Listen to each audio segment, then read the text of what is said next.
করে। এই 2025 সালে যাকে নিয়ে আসছে সে হলো কুত্তার গল্প, ব্যাঙের গল্প, পাখি উড়ে গেল হু হু করে কারণ ছাড়া, কানে হাত দিয়ে আজান দেয়। আমাকে কি কাবা ঘরের ইমামের কোরআন তেলাওয়াত শুনবেন আপনারা? এইরকম কিলকিল করে, দাঁতের দিক তাকান দেয় না, ভিংসি করে। এইরকম একটা অসভ্যকে ধরে নিয়ে এসে তার ভিজিট হলো 70,000 টাকা।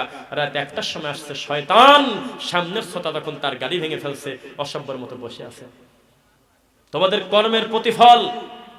একজন মাদানী আলেম বক্তব্য দেন, একজন আহলুল হাদিস বড় আলেম বক্তব্য দেন, সামনে 500 জন লোক বসে থাকে না, গড়িমসি করে, কয় যে কি বলে ভালো করে বোঝা যায় না। আর এই জুকার ল্যাংটা 36 ইঞ্চি বক্তা, 22 ইঞ্চি বক্তা, পুরুষ থেকে মেয়ে, মেয়ে থেকে পুরুষ, হিজলা, তারপরে লেখছে যে হেলিকপ্টার যোগে আগমন করিবেন, তারপরে কত বাংরি দড়ি পরে নিয়ে আসে। এগুলি আমাদের পাবনা সিরাজগঞ্জে বেশি চলে। এক একটা বক্তার দাঁত হলো তরমুজের বিচি, সারা দিন জাল হাদিস বলে, দুনিয়ার ফায়সা কথা বলে। এই সব লোক নিয়ে এসে তারাস, উল্লাপাড়া, শাহজাদপুর, কাশীনাথপুর, চিনাখরা, পাবনার আশপাশ দিয়ে নাটোর, এদের কি লহর চলে তার কোনো হিসাব কিতাব নেই, চলতেছে। ওই সেই মিরাদের মিথ্যা গল্প, বুরাক কচ্ছে আমি পুড়ে যাবো রে, আমি উপরে আর যাব না।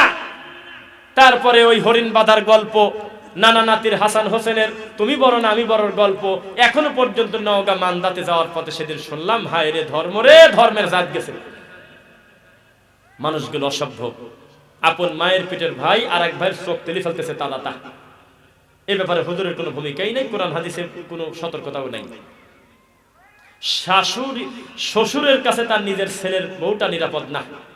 2 বছর আগে ছেলে সিঙ্গাপুর গেছে, এদিকে কন্ডমই থাকে, কন্ডম একদিন নেয় নেই, বাচ্চা পেটে চলে আসছে, এটা নিউজ আসছে। দেখেন প্রমাণ করেন মিথ্যা বলছি আমি। দেবর আছে, ভাসুর আছে, কার বউ কোনটা বোঝা যায় না, পরিবারগুলো ধ্বংস। জেনা ব্যভিচার মিনিটে মিনিটে, অমুকের বউ অমুকের সাথে ধরা, অমুকের সাথে অমুকের পরকিয়া, কিচ্ছু হয় না, থাপড় চাপড় দিয়ে 20,000 টাকা জরিমানা দিয়ে বিয়ে দিয়ে দিচ্ছে। তো প্রবাসে আছে, ওর দোষটা কি? ধরা পড়লেই বিয়ে দিয়ে দেয় আমাদের দেশে, এই তো কাণ্ড।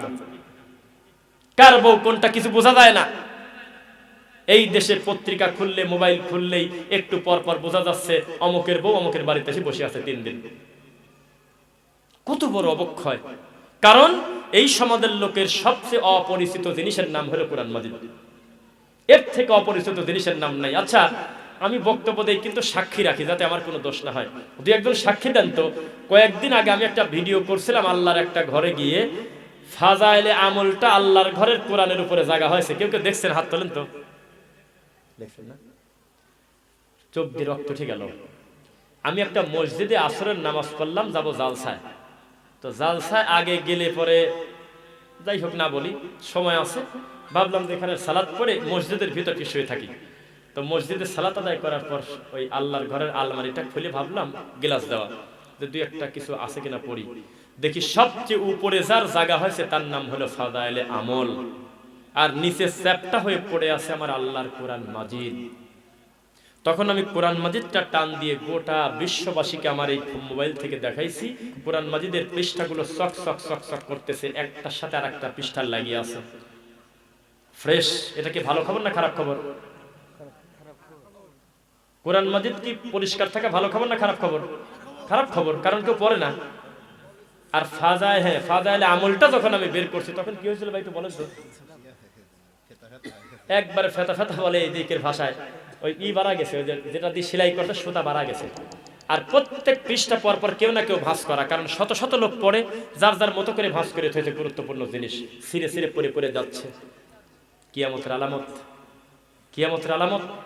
যে কোনো আলেম আমার জিজ্ঞাসা করেন কি পরিমাণ মিথ্যা কথা ফাদাইলে আমলে দেওয়া আছে, অথচ আল্লাহর কোরআন মাজিদটা ধরে না কেউ। কি লজ্জায় পড়ছে বলেন? আল্লাহর ঘরে কোরআন থাকতে পারে না, হাদিস থাকতে পারে না, বুখারী মুসলিমের নাম শুনলে হিহিক করে হাসে, খিলখিল করে, অথচ আল্লাহর ঘরে জায়গা হয়েছে বেহেশতি দেওরের, মকসুদুল মুমিনিনের, তাজকিরাতুল আউলিয়ার, কসসুল আম্বিয়ার। এ জাতির ধর্মের হাড়িতে কুত্তায় মুখ দিছে। বক্তা ওয়াজ খুঁজে পায় না। ফাদাইলে আমল কেন পড়ে? কারণ ফাদাইলে আমলের 3 পৃষ্ঠা মিথ্যা গল্প দিয়ে প্রায় 4টা জুমার খুতবা দেওয়া ব্যাপারই না। কিন্তু কোরআন মাজিদ পড়ে খুতবা দেওয়া, হাদিস পড়ে খুতবা দেওয়া, 1 ঘন্টা একাডেমিক বক্তব্য দিলে বক্তার কাপড়ে চোপড়ে হয়ে যাবে। কারোর অভ্যাস নেই, হঠাৎ করে কিভাবে কি করবে। কয় এই লাইন আমি নতুন। বর খালি কাঁপে আর মুখে কাপড়, কাপড় কে রে? কয় প্রথম বিয়ে তো, বর মুখে কাপড় দেয় না। আজ পর্যন্ত আমি এই রহস্য কোথাও খুঁজে পাই নাই। একটা ছেলে মানুষ বিয়ে করতে আসি মুখে কেন রুমাল দেয়, এর কোনো রহস্য আমি পাইনি। কেউ পালে আমাকে বলেন। একা মুখ দেখাবে না, মুখ দেখাবে না ওর বউ যে হবে। তার বাপ গেলে, চাচা গেলে, খালু গেলে, দুলাভাই গেলে ঢোকা তো দূরের কথা, প্রয়োজনে জোর করে ঢুকলে পিঠের চামড়া তুলে দেবে। তোর সাথে তো বিয়ে দেবই না, তোর বংশের লোকের সাথে বিয়ে দেবো। আমার স্বামীর সাথে বিয়ে হওয়ার আগ পর্যন্ত আমি তো তার সাথে দেখা দিতে পারি না, তুই কিনা। আর আমাদের এলাকায় বরের বন্ধু, দুলাভাই, বরের আত্মস্বজন, বরের বাপ, ও তো কবুল বলতে যেহেতু দেরি হচ্ছে, আর খাতা হাতে করে একটা জোকার আছে না, যে কাজী নাম যাকে বলেন আপনারা, ওই ল্যাংটা কাজী একটা খাতা নিয়ে যায় মহিলার কাছে, যা বলে আপনি এখানে সই করেন, আর 3 বার আপনি স্পষ্ট করে বলবেন, উপস্থিত সাক্ষী রাখি আমাকে উকিল নিযুক্ত করিয়া বলেন যে কবুল। তো একবার বলার পর মেয়ে আরেকবার বলতেছে না, কাঁদে, খুব কাঁদে, চিরদিনের জন্য তার বাপের ঘর ছেড়ে চলে যাবে, কাঁদে। তা কাঁদার কারণে কাজী বলতেছে আমি তো আর পারলাম না, কি করি। তখন এই বরের বাপ যায়, চাচা যায়, আত্মস্বজন যায়, বলে মারে তাড়াতাড়ি কবুল কও মা, বাড়ির মেয়ে বাড়িতে নিয়ে যাই। আর ওই মেয়ের মামা চাচারা লাঠি নিয়ে আসে, তাড়াতাড়ি বল, একবার তো বলছিস আরেকবার বলি তো হয়ে যায়। মেয়ের কোনো কাজ আছে ওখানে? বিয়ের মজলিসে মেয়ের কাছে খাতা যাবে? এই পরপুরুষ ওই মেয়ের কাছে যাবে? এই কথাটা কেন হুজুর মুখ দিয়ে বলে না? এই কেন যে বলে না, এই কারণে আমরা মাঠে ওয়াজ করি। তাছাড়া আমরা ওয়াজ করা বাদ দিয়ে চলে যেতাম। যখন আমরা কোনো মাহফিলে মন্দ আচরণ পাওয়ার কারণে, কমিটির দায়িত্বশীল আচরণ না পাওয়ার কারণে রাগ করে মনে করি এই মাটি ছেড়ে দেব, তখন বাসায় শুয়ে চিন্তা করি আল্লাহ এই মাঠের 95% দখলে হলে মাজার পূজারীদের। গোটা মাঠটা চষে খাচ্ছে তাবিজ কবজের ব্যাপারীরা। গোটা মাঠটা যাদের দখলে তারা আমাদেরকে আহলে খবিশ বলে গালি দেয়।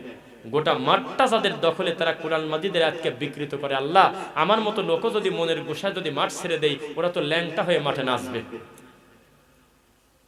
ও মুসলমান, কোরআন মাজিদ আল্লাহ বলতেছেন ওয়াজকুর রাব্বাকা ফি নাফসিক তাদাররুআন ওয়া খীফা ওয়া দুনাল জাহরি মিনাল কাওলি বিল গুদুবি ওয়াল আসাল। হে নবী, আপনি জিকির করেন মনে মনে, বিনয়ের সাথে, আদবের সাথে, ধৈর্য ধারণ করে, চিৎকার চেঁচামেচি করে আমাকে ডাকবেন না। আমি আল্লাহ সীমা লঙ্ঘনকারীকে পছন্দ করি না। আমি আল্লাহ বধির নন, আপনি বললেই আমি আল্লাহ শুনে ফেলি। এই আয়াতের সাথে গত কয়েকদিন আগে রেজাউল করিম আবরার যে মাথাটা ঝাঁকি মারল, এই ঝাঁকির সাথে কোনো মিল আছে আমাকে বলেন আপনি?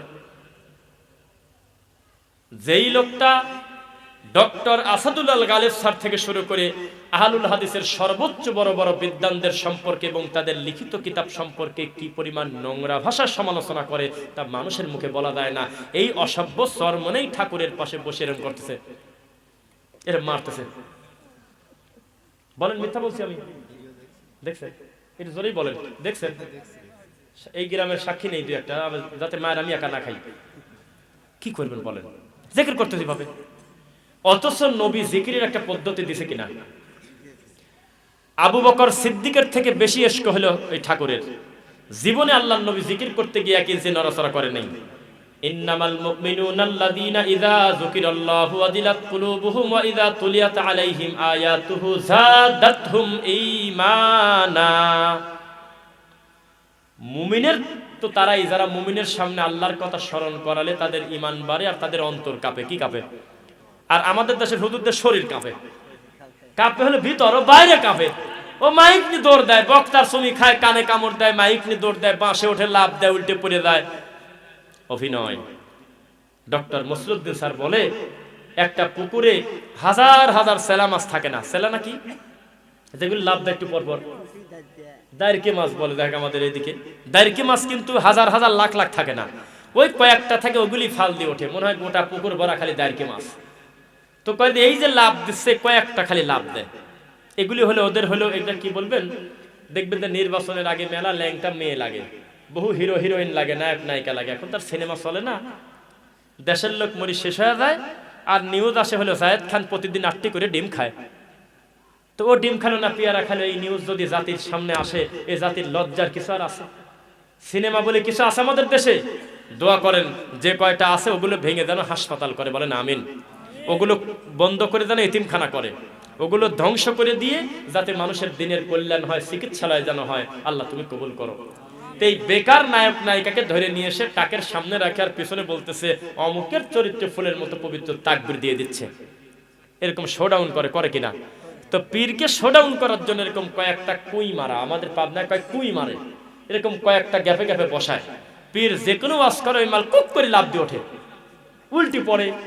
একটা দেখলাম একটা মুরব্বী, সে আবার একটা ছেলের বয়সী লোকের গার উপরে উল্টে পড়ে দেয়, কাঁধে পাও দিয়ে লাফ দেয়। কি জ্বালা! এটা ধর্ম? এই জন্য নতুন করে আমাদের দেশে আর কেউ কোনো মালায়ন মুসলমান হয় না, কোনো হিন্দু কালেমা পড়ে না, কারণ ওরা ডিসিশন নিতে পারে না আসলে ইসলাম কোনটা, সরমনেরটা, আটরশিদটা, হানাফিরটা, মালিকি, শাফি, হাম্বলি, চিশতি, নকশবন্দি, মুজাদ্দেদি, ল্যাংটা, লালন, আটরশি, মাঝবান্ডারি, কোনটা? এর ডিসিশন নিতে নিতে মরে গেছে, বুঝবো কিভাবে? আর প্রত্যেকে যদি বলতো আমার সিহার আলাদা, রফিক বিন সাইদের চেহারা আলাদা, আমার বাপ আলাদা, রফিক বিন সাইদের আব্বা আলাদা, আমার মাদ্রাসার হুজুর আলাদা, ওনার হুজুর আলাদা, আমার গ্রাম আলাদা, ওনার গ্রাম আলাদা, আমার থানা আলাদা, ওনার থানা আলাদা, তবে একটা ব্যাপারে আমরা একমত, বক্তব্য দিতে যেহেতু এসেছি কোরআন হাদিসের থেকে বক্তব্য দেব, সবাই আমরা একমত। মালায়ন বলতো দেরে তোর মন্দিরের মূর্তি ঠাকুর ফেলায় আশহাদু আল্লা ইলাহা ইল্লাল্লাহ ওয়া আন্না মুহাম্মাদুর রাসূলুল্লাহ। ইসলাম কত সুন্দর, ব্যক্তির চেহারা ভিন্ন, এলাকা ভিন্ন, কথা বলে সবাই আল্লাহর ইচ্ছা, আল্লাহর কথা বলে। আরে কোন জ্বালা! আমি বলে যাচ্ছি মাজারের বিরুদ্ধে, আর এক দল আসি বলতেছে যে আরে আলী রাদিয়াল্লাহু আনহুকে আল্লাহর নবী বলছিল যে কবর বাড়ি ভাঙে সমান করো, বলছিল না? এই বক্তব্য আমরা দেই। আলাউদ্দিন জিহাদি আবার নতুন একটা ফতোয়া ডেলিভারি দিয়েছে, যে কবর ভাঙতে বলছিল ও কবর মুসলমানের কবর না, ওটা হলো ইহুদি খ্রিস্টানের কবর। দুঃখে মরিদে কয় কি, ইহুদি খ্রিস্টানের কবর তোমরা সমান করো আর মুসলমানের কবরকে পূজা করো, এই কথা নবী বলতে পারে? যেই নবী ভয় করলেন ইত্তাখাযু কুবুর আম্বিয়াহিম মাসাজিদ, তোমাদের পূর্ববর্তী ভাইরা ধ্বংস হয়ে গেছে তাদের নবীদের কবরকে পূজা করার কারণে, উৎসব মানানোর কারণে। সবাই খেয়াল করতেছেন? ওয়াদ্দাউ ওয়ালা সুওয়াহা ওয়ালা ইয়াগুসা ওয়া ইয়াউকা ওয়া নাসরা। শোনো, সব দেবদেবীকে একসাথে বাদ দিও না। আব্দুল্লাহ ইবনে আব্বাস রাদিয়াল্লাহু আনহু তিনি বলছেন, মাসুদ, যে আল্লাহর নবী সাল্লাল্লাহু আলাইহি ওয়াসাল্লাম বলেছেন আদম আলাইহিস সালাম থেকে শুরু করে নূহ আলাইহিস সালামের এই মাঝখানের গ্যাপ ছিল হলো 1600 বছর। আফি রাওয়ায়াতিন, আর এক রাওয়ায়াতে আছে 1000 বছর। কয় বছর? এই 1000 বছর অথবা 1600 বছরের ভিতরে নতুন কোনো তরিকা ডেলিভারি হয়েছিল না, সবাই তাওহীদের উপরই ছিল। এই কথা ঠিক যে আদম নবীর এক ছেলে অহংকার করে মার্ডার কেসের আসামি হয়েছে, তার একটা ভাইকে মারিয়ে দিয়েছে, এটা কিন্তু ঠিক, কিন্তু মুশরিক না, অমুসলিম না, তাদের তাওহীদ নষ্ট হয়ে গিয়েছিল 1600 বছরের ভিতরে, পাওয়া যায় না। তবে নূহ আলাইহিস সালামের যুগে, গণন্ত দেখি সবাই আঙুল হাত দেন, ওয়াদ্দা, সুয়া, ইয়াগুস, ইয়াউক, নাসর, কয়টা হলো? 5টা। আবার পড়ি, ওয়াদ্দা, ইয়াগুস, ইয়াউক, সদ্দা, নাসর, কয়টা? 5টা ভালো নেককার বুজুর্গ ছিল। এই 5টা বুজুর্গ এমন প্রভাব বিস্তার করে ফেলছে যে চরমনাই বর্তমান ফুরফুরা ফেল, খুব মার্কেট। এরা যখন মরে গেল তখন তারা একটা আলোচনায় বসলো, বৈঠকে বসলো, যে কি পায়া হারালাম রে আমরা, এদেরকে যদি আমরা স্মরণীয় করে না রাখি আমাদের পরবর্তী প্রজন্ম তো ভুলেই যাবে যে আমরা কি কি পাইছিলাম। কি করা যায়? কোন রকম একটা খের ম্যাট দিয়ে একটা আকৃতি দিয়ে রাখি দাও, যাতে আমাদের পরবর্তী প্রজন্ম জানতে পারে আমাদের কত ভালো ভালো লোককে আমরা মানতাম। আচ্ছা ঠিক আছে।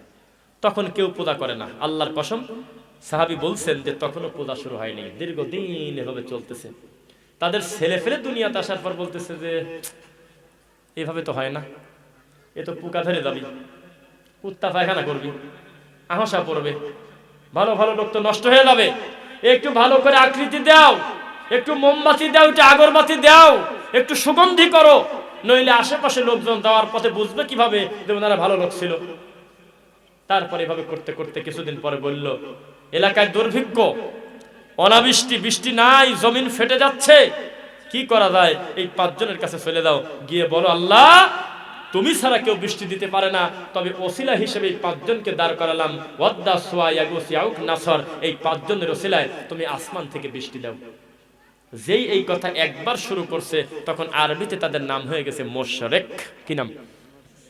শিরক করে ফেলছে।